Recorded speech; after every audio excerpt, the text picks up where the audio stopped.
Welcome to the Kitchen Prescription Holiday Series. I'm Ellie the Elf, and today I'm showing you how to make this delicious and festive holiday candy. It's not the holidays around here until we make this hardtack candy. Friends and family will love it as a homemade gift. This activity isn't recommended for small children, and adult supervision is required because we're basically working with hot lava and glass. Without one trip to the ER, is it really even the holidays? Now who's ready to make some festive candy? You need 2 cups granulated sugar, 2/3 cup light corn syrup, is that a bug? And 2/3 cup water. Attach a candy thermometer, making sure it doesn't touch the bottom of the pot. You'll also want to use a deep, heavy sauce pot for this candy. Turn your burner to medium-high heat. Using a wooden or silicone spatula, break up any lumps of sugar. You can stir periodically until the thermometer reaches 212 degrees. Remove your spatula and don't stir it anymore after this point.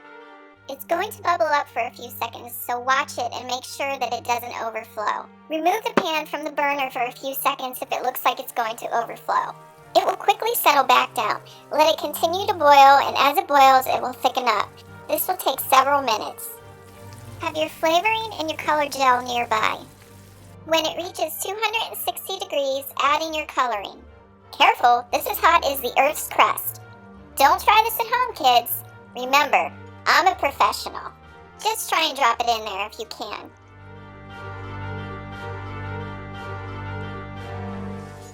Let it continue to boil until it reaches 300 degrees, then turn off your burner. Now's not the time to lollygag or around. We have to move fast. Now add your flavoring, remove your thermometer, and stir well. Please see the description for flavorings and oil amounts. Stir carefully and avoid getting the fumes in your face. The fumes are very strong. Make sure to mix the flavoring in well. Next, we're going to pour it over some Silpat, and it's very hot. Be very careful.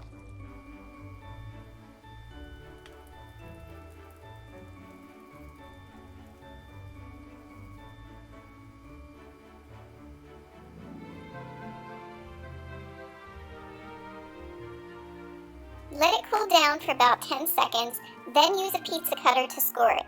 This will help it to break apart easily.